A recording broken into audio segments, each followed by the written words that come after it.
Et c'est l'heure de la chronique psy de Nathalie Zage. Bonjour Nathalie. Bonjour Rudy. Aujourd'hui, vous allez nous parler des problèmes relationnels entre les survivants de la Shoah et leurs enfants, ce qu'on appelle les secondes générations. Oui Rudy, parce que je viens de lire Revenir à Berlin sur les traces de mon père de Jonathan Lichtenstein, un livre remarquable d'une sensibilité et d'une intelligence rares et de plus superbement écrit. Alors, c'est un livre qui raconte les douloureuses relations entre un père juif berlinois sauvé par les Kindertransport et ses enfants. Alors quand on parle de Kindertransport, on parle de ce dispositif qui a permis à 10 000 enfants juifs, dans leur majorité des Allemands et des Autrichiens, de trouver refuge en Grande-Bretagne. C'était entre 1938 et 1940, et donc évidemment d'échapper au génocide. Exactement. Alors parmi eux se trouvait un certain Hans Lichtenstein. Il avait 12 ans. Il appartenait à la grande bourgeoisie commerçante de Berlin que les nazis ont anéantie. Et dans le cas de la famille Lichtenstein, comme pour beaucoup, ce fut une tragédie. Leurs magasins sont sauvagement attaqués durant la nuit de cristal. Le père, le grand-père, l'oncle du jeune Hans se suicident et la majorité de la famille mourra en déportation. Alors Hans arrive seul à 12 ans en Angleterre grâce au fameux Kindertransport. Il grandit, il devient médecin, il épouse une Anglaise, il s'installe dans le pays de Galles et c'est là qu'il va élever leurs enfants.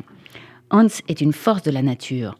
Bel homme, doué, qui n'a peur de rien, il conduit ses voitures à toute allure, pilote des ULM, randonne à rythme harassant des heures durant et sort nu en plein hiver dans la neige pour déblayer la route devant sa maison.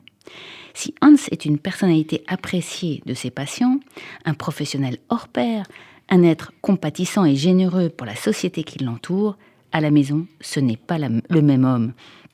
Avec ses fils, il est d'une dureté extrême. Énigmatique, insomniaque, agressif, il les traite de cons, je cite. Il les effraie, leur fait frôler la mort, au point de les rendre physiquement et psychologiquement malades. Tout comme son jeune frère, Jonathan Lichtenstein souffre depuis l'enfance de troubles graves, d'un profond désir de mourir. Le suicide n'est jamais loin. Alors Nathalie, comment expliquer et surtout comment guérir une telle souffrance, et puis est-ce que c'est seulement possible ? Oui, et c'est précisément ce que l'on va découvrir dans ce livre exceptionnel. L'auteur nous fait réaliser que le drame psychologique de la Shoah, c'est avant tout deux choses. D'abord, la mort atroce et en masse des proches, et du coup, les survivants et leurs descendants sont entourés par les absents, assassinés par les fantômes.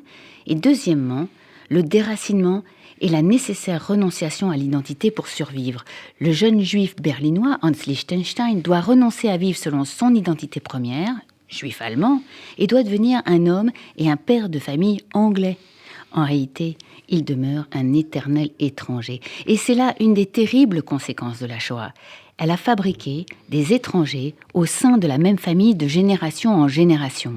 Ils sont séparés par un vécu traumatique, différent évidemment, et une identité différente. À ce sujet, Jonathan Lichtenstein comprend la raison qui anime la dureté de son père.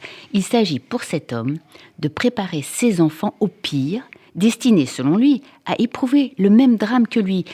Comment, autrement, ces enfants pourraient être véritablement les siens s'ils ne vivent pas la même expérience fondatrice ? Alors comment sortir de cette impasse ? Est-ce qu'il est possible d'instaurer une relation filiale heureuse, porteuse de vie, et non pas la répétition d'un drame pour finalement avoir ce sentiment d'appartenir au même monde ? Oui, c'est précisément ce que nous dit Jonathan Lichtenstein. C'est possible. Mais alors comment ? Eh bien, c'est le sujet du livre, justement. Hans Lichtenstein, au crépuscule de sa vie, veut revoir la boutique de son père. Et Jonathan, son fils, insiste pour l'accompagner.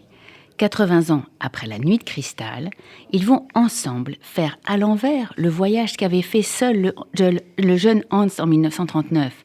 Un nouveau voyage initiatique qui transforme le père en père et le fils en fils, tous les deux descendants d'une même lignée, les Lichtenstein de Berlin.